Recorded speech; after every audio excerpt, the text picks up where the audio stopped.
Varicose veins కి సరైన చికిత్స కోసం సంప్రదించండి ఎవిస్ హాస్పిటల్. ఇప్పుడు మనం నిత్యం ఇంట్లో తాబేలు విగ్రహాన్ని పెడుతున్నారు దేవుని దగ్గర. కొంతమంది పెడితేనేమో మంచి జరగదంటారు. కొంతమంది పెడితేనేమో మంచిగా జరుగుతదని చెప్పేసి అంటారు. ఇప్పుడు తాబేలు విగ్రహం దేవుని దగ్గర పెట్టుకోవచ్చా? పెట్టుకోకూడదా? తాబేలు ఉన్నా తాబేలు లేకపోయినా ఇంట్లో ధార్మికంగా ఉండకపోతే మంచి జరగదు. తాబేలు మన జీవితాన్ని నిర్ధారించదండి, మన మనస్తత్వం జీవితాన్ని నిర్ధారిస్తుంది. తాబేలు ఒకటి పెట్టేసుకొని నేను నచ్చినట్టు నేను ఉంటాను అని అంటే దానివల్ల తాబేలు ఏం చేయలేదు అటువంటి వాడిని. కాబట్టి కొన్ని సూచనలు ఉన్నాయి, కొన్ని పాజిటివ్ ఎనర్జీని వైబ్రేట్ చేసే కొన్ని విషయాలు చెప్తారు. ఇంట్లో దీపం పెట్టుకోవటం, ధూపం పెట్టుకోవటం, తర్వాత చక్కటి పుష్పములు ఉండటము, తాబేలు, జలము, ఇవన్నీ ఉండొచ్చండి. కానీ అన్నిటికంటే ప్రధానం ఏంటి అని అంటే ఇంట్లో ఏముండాలి అంటే భగవద్ ఆరాధన చేస్తూ ఉండాలి, ధార్మికంగా ఉండాలి. అటువంటి ఇంట్లో ఎవ్వడు ఏం చేయలేదు. కానీ ఏ ఇంట్లో అయితే పూజ, ధర్మము, ధార్మికత, భగవన్నామము ఇలాంటివి ఏం లేవో అదంతా నెగిటివిటీ తోటి స్ప్రెడ్ అయిన ఇంట్లో తాబేలు పెట్టారనుకోండి, పాపం ఆ తాబేలు ఏం చేస్తుంది? తాబేలు అసలే మెల్లగా నడిచే ప్రాణాయ కాబట్టి ఏం చేయలేదు పాపం, అది సాత్విక జంతువు. పర్వాలేదు, తాబేలు కూడా పెట్టుకోండి, మంచిగా కూడా ఉండండి, భగవన్ నామం కూడా చెప్పండి, ఆరాధన కూడా చేస్తూ ఉండండి, అప్పుడు మంచిది అవుతుంది. హరే కృష్ణ. గురుజీ, ప్రస్తుత సమాజంలో మత మార్పిడి అనేది పెద్ద మహమ్మారి అయిపోయింది. ఎవరు చూసినా మన హిందువులని డైరెక్ట్ కానీ ఇండైరెక్ట్ కానీ మత మార్పిడి చేస్తున్నారు. వేరే మతాల వారిని మన హిందువులు ఎవరే కానీ ప్రలోభ పెట్టలేదు, మీరు మా మతంలోకి రండి అని. సో ఈ మత మార్పిడి మీద మీ ప్రధాన ఉద్దేశం ఏంటి? మీరు అన్నట్టుగా మత మార్పిడి చాలా జరుగుతుంది అని మనం సమాజంలో చూస్తున్నాం. దానికి ముఖ్యమైన కారణం ఏంటి అంటే హిందువులో చైతన్యం లేదు. ఇప్పుడు చూడండి, నేను రేపు ప్రొద్దున ఎవరైనా మీకు తెలిసిన వారు ఈ పక్కింటి వాళ్ళ ఇంట్లోనే ఒకరిని తీసుకొచ్చేసి ఈ రోజు నుంచి ఇదే మా అమ్మ అన్నారనుకోండి, మీరు ఏమంటారు? రే, ఆ అమ్మని మార్చేసావేంట్రా? ఏం లేదు, ఈమె బాగా వంట చేస్తుందట, అందుకోసమే నా అమ్మ కావాలనుకుంటున్నాను అంటే ఏమంటారండి మీరు? వాడు ఎంత మూర్ఖుడు ఉన్నాడా ఇంకోడు? కాబట్టి కృతజ్ఞత లేని వ్యక్తులు ఏదో ప్రలోభాలకి, అంటే జనాలు తప్పే కాదు, అటువైపు ప్రలోభ పెట్టే వాళ్ళ మనస్తత్వం కూడా అలానే ఉంది. చాలా మంది మేము రీసెర్చ్ చేసాం, ఎందుకు వెళ్ళిపోతున్నారు అని అంటే చాలా మంది ఎందుకు ఈ మార్గంలోకి వెళ్తే డబ్బుల కోసం వెళ్ళిపోతున్నారు. కాబట్టి ఎందుకు ఇలాంటి ఇవి చేస్తున్నారంటే వాళ్ళకి డబ్బులు కూడా ఇస్తారట, ఇంతమంది మారిస్తే ఇంత డబ్బులు ఇస్తాము, ఇంతమంది కన్వర్ట్ చేస్తే మీకు ఇంత కమిషన్ వస్తుంది, తెలుసా మీకు? ఇవన్నీ వినే ఉంటారు, మీ అందరికి తెలుసు కదా ఇక్కడ ఉన్న వాళ్ళందరికీ. కాబట్టి అదో బిజినెస్ అవుతుంది. ప్లస్ మీకు నిజంగా మారినవాడు వాడి యొక్క మతాన్ని చెప్పుకోలేడు, ఎందుకంటే వాళ్ళకి వచ్చే రిజర్వేషన్స్, వాళ్ళకి వచ్చే పథకాలు అన్ని పోతాయి చెప్పుకుంటా. కాబట్టి నిజంగా మారిపోయావు నువ్వు మతం అంటే ధైర్యంగా చెప్పుకో కదా, మతం మారిపోయాను, ఇది నేను ఇది కాదు అని. చూడండి ఎంత తెలివిగల వాళ్ళు, వాళ్ళకి గవర్నమెంట్ నుంచి కావాల్సిన పథకాలు కావాలి, ఇటు మన ధర్మము వద్దు. ఎంత ప్రమాదకరమైన శక్తిగా మార్చేస్తారు చూడండి. చాలా ప్రమాదకరమైన పరిస్థితి ఒకటి నెలకొల్లుతుంది. అన్నిట్లో ముఖ్యమైనది ఏంటి అంటే హిందువులలో చైతన్యం లేదు. ఎంతమంది మీరు భగవద్గీత చదివారా మీరు? అందుకే మరి వేరే వాడు చెప్పాం కానీ బాగుంది కదా అనిపిస్తుంది. మనల్ని మనం చదవకపోయాం అనుకోండి, వేరే వాడు చెప్పింది బాగా అనిపిస్తుంది కదా. మనం చదువుకుంటే మన విషయాలు మనం వింటే ఎంత బాగుండేది. వేరే వాడు వచ్చి ఇది ఇలా అదలా అని చెప్పినప్పుడు వాడికంటే ఒరే నీకంటే 100 రెట్లు నా గీతలో ఉంది, చూపించనా అని చూపించచ్చు. వేరే వాళ్ళు అన్నారు అనుకోండి, ఈ నీళ్లు చల్లుతాయి, ఖర్చిప్పిస్తాయి, ఆయిల్ పూస్తాను, నీకు రోగాలు పోతాయి అని అంటే ఎలా నమ్ముతున్నారంటే జనాలను అసలు అర్థం కాదు నాకు. అంటే వారికి అసలు నిజంగా అంటే ఇంకితమైన కామన్ సెన్స్ ఉందా లేదా అనిపిస్తుంది కొన్ని. కానీ కొన్ని ఈ మధ్య జరిగిన కొన్ని పబ్లిక్ టాక్స్ లో కానీ కొన్ని సర్వేలు కానీ ఇలా ఏంటంటే కొంతమంది దగ్గరికి వెళ్ళి మైక్ పెట్టినప్పుడు మీరు ఏ మతం అని అడుగుతున్నారు, వారిని అడిగినప్పుడు పలానా హిందూ, క్రిస్టియన్, ముస్లిం ఇలా చెప్పాక, క్రిస్టియన్ అయితే మీరు బైబిల్ చదివారంటే నేను రోజు చదువుతాను, మా అమ్మగారు చదువుతారు, మా నాన్నగారు చదువుతారు, నేను అలా చదువుతాను, నేను ఇంత పూర్తి చేశాను, లేకపోతే 2-3 సార్లు చదివానని చెప్తున్నాను. అదే ఖురాన్ విషయానికి వస్తే చదివామంటున్నారు. అదే హిందూస్ దగ్గర మాట్లాడేటప్పుడు మాకు అలా నేర్పించలేదండి, రోజు చదవమని, మేము ఇప్పటివరకు అయితే అసలు భగవద్గీత చదవలేదండి. లోపం ఎక్కడుందండి? అదే కదా, మొత్తం వ్యవస్థలో ఉంది లోపం. తల్లిదండ్రుల దగ్గర నుంచి, విద్యా వ్యవస్థ దగ్గర నుంచి, అమ్మమ్మల తాతయ్యల దగ్గర నుంచి, టీచర్ల దగ్గర నుంచి అందరిలో ఉన్నది లోపం. అంటే పాఠ్యాంశంగా ఉంటే బాగుంటుంది, ఇది ఖచ్చితం చేస్తే పాఠ్యాంశం ఎంత ఖచ్చితం చేసినా సరే జనాలకి ఆ ఇంట్రెస్ట్ అనేది లేదు కదా మన దాంట్లో. ధర్మం కాపాడుకోవాలి అందరికి అనిపిస్తుంది, నా ధర్మం ముందుకెళ్ళాలి, నా ధర్మం ఉంటుంది. విస్తృతం అవ్వాలి.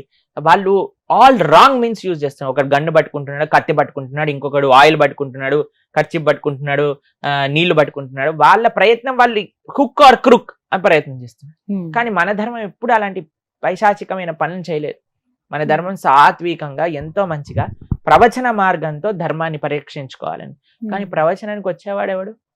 అందరికీ బిగ్ బాస్ చూడాలి, అందరికీ వెబ్ సిరీస్ చూడాలి, అందరికీ ఇన్స్టాగ్రామ్ లో రీల్స్ చూడాలి. కానీ ఎవరికి ఎంతమంది ప్రవచనం వినడానికి వస్తున్నారండి? అనవసరమైన విషయాలు చూడటంలో నెంబర్ 1 హిందువులు అయిపోయారు.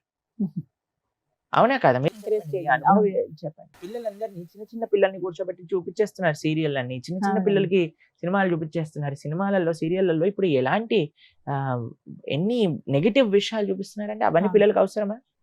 ప్రవచనాన్ని చెప్పేసి పిల్లలకి అర్థం కాదేమో అండి. ఇవి అర్థం అవుతాయి కానీ అది అర్థం కాదా? ఎంత విచిత్రం చూడండి.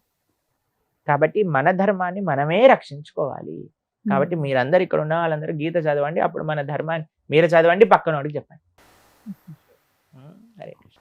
నాకు డౌట్, ఇప్పుడు హిందువులకి రామాయణం ముఖ్యమా లేకుంటే భగవద్గీత ముఖ్యమా? రామాయణము, భగవద్గీత, భాగవతము ఈ 3 ముఖ్యమే. మరి క్రిస్టియన్స్ కి బైబిల్, ముస్లిమ్స్ కి ఖురాన్. అలా అనుకుంటే హిందువులకి ప్రాథమికమైన ఫౌండేషనల్ పుస్తకం ఏ సాంప్రదాయానికి చెందిన వాళ్ళైనా సరే, హిందువులకు ఒక పుస్తకం చెప్పండి ప్రభుజీ, ఇది తప్పకుండా అందరూ అధ్యయనం చేయవలసిన పుస్తకం ఏదన్నా ఉంటే అది గీత, భగవద్గీత. శంకరాచార్యుల నుంచి మొదలు పెట్టుకుంటే అందరు ఆచార్యులు చెప్పిన విషయం ఒకటే, భగవద్గీత హిందువులకి ప్రాథమిక అన్నిటికంటే ముఖ్యమైన గ్రంథము. కాబట్టి మీరు ఒక పుస్తకం చెప్పండి హిందూ ధర్మంలో అంటే భగవద్గీత. భగవద్గీతను చదవండి, భగవద్గీతను వినండి, భగవద్గీతను అర్థం చేసుకోండి. సనాతన ధర్మం అంటే ఏంటో అర్థం.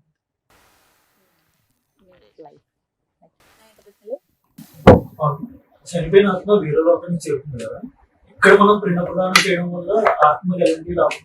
ఇక్కడ పిండదానం చేస్తే వేరే లోకంలో వాళ్ళకి ఎలా చేరుతుంది అనేది. అమెరికాలో నీ ఫ్రెండ్ ఉన్నాడు అనుకోండి, లేదా మీకు చుట్టం ఉన్నారనుకోండి, ఆయనకి ఇండియన్ కరెన్సీలో డబ్బులు వేస్తే అక్కడ డాలర్లలో ఆయన డ్రా చేసుకుంటున్నాడు కదా. అలానే ఇక్కడ మనం పిండ ప్రదానం చేస్తే ఆ లోకంలో ఆ లోకం కరెన్సీగా మారుతుంది అనమాట. ఎందుకు చేయాలి అని అంటే, ఇప్పుడు ఒక కృతజ్ఞతా భావం, అరే మన తల్లి తండ్రి నన్ను ఇంత పెంచారు కదా, వారికి ఒక మంచి చేయాలి, వారిని గుర్తుంచుకోవటం. సనాతన ధర్మము ఎంతో చాలా విశిష్టం అండి, చాలా విలక్షణమైనది. ఎందుకంటే ఆత్మ యొక్క శ్రేయస్సు ఎక్కడున్నా సరే ఆ ఆత్మ కోసం ఇస్తున్నా. ఆ వ్యక్తి వేరే జన్మలో ఉండొచ్చండి, కానీ పితృదేవతలందరికీ కూడా ఒక హెడ్ ఉంటాడు, ఆర్యమాన్. ఆయన ఏం చేస్తారంటే పిల్లలు చేసే ఆ తర్పణాలు కానీ, ఆ కార్యములు కానీ, ఆ పుణ్యాన్ని మొత్తం కూడా తీసుకుని ఒక బ్యాంక్ లో పెట్టుకుంటారు అనమాట. మళ్ళీ ఈ జీవుడు వచ్చేసరికి ఈ పుణ్యాన్ని యాడ్ చేస్తారు దాంట్లో.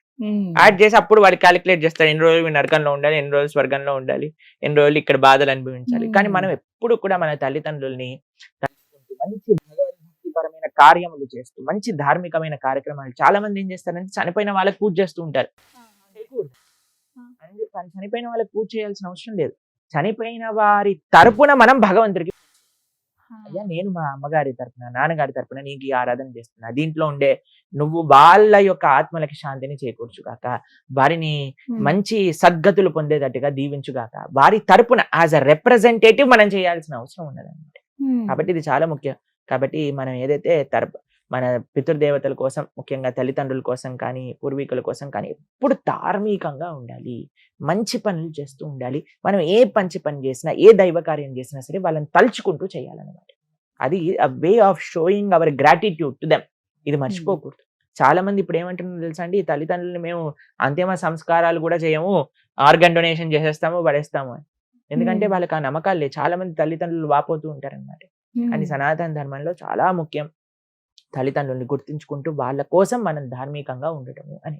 గురుజీ, శ్రీరాముల వారికి ప్రియభక్తుడైన హనుమంతు గారు ఇంకా అక్కడ బతికే ఉన్నారు, హిమాలయం ఉన్నారు, ఇంకా భూమి మీద ఉన్నారు, మనం తలుచుకున్న వెంటనే వస్తారు అనేది ఒకటి ఉంది. సో హనుమంతుల వారు నిజంగానే బతికే ఉన్నారా?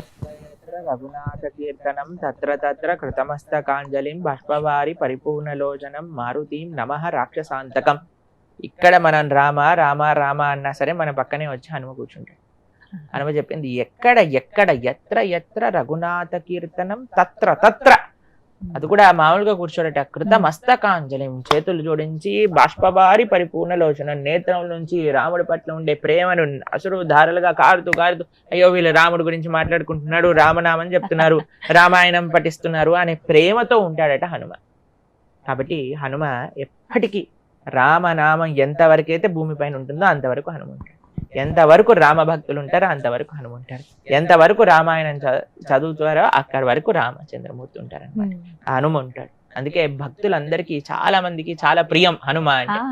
ఎందుకు అంటే చాలా యాక్సెసిబుల్ అనమాట, చాలా యాక్సెసిబుల్ ఆయన యొక్క భక్తి. చూడండి హనుమ దగ్గర ఒక స్వరూపం మీరు హనుమని చూస్తారు. ఒక దాంట్లో గద పట్టుకుంటాడు, ఒక చేత్తో సంజీవని పర్వతం పట్టుకుంటాడు, హృదయంలో రామచంద్రమూర్తి సీతమ్మ తల్లి ఉంటారు. ఏమి సూచిస్తున్నారు హనుమ అంటే, ఒక చేతిలో మనకి ధర్మాన్ని సంరక్షించడానికి కావాల్సిన శక్తి ఉండాలి. అది ఎలా వస్తుంది? మనం చేసే ఆధ్యాత్మిక సాధన వల్ల వస్తుంది. తర్వాత ఇంకో చేతిలో ఏమి ఉండాలి? సంజీవని. సంజీవని అంటే ఏంటి?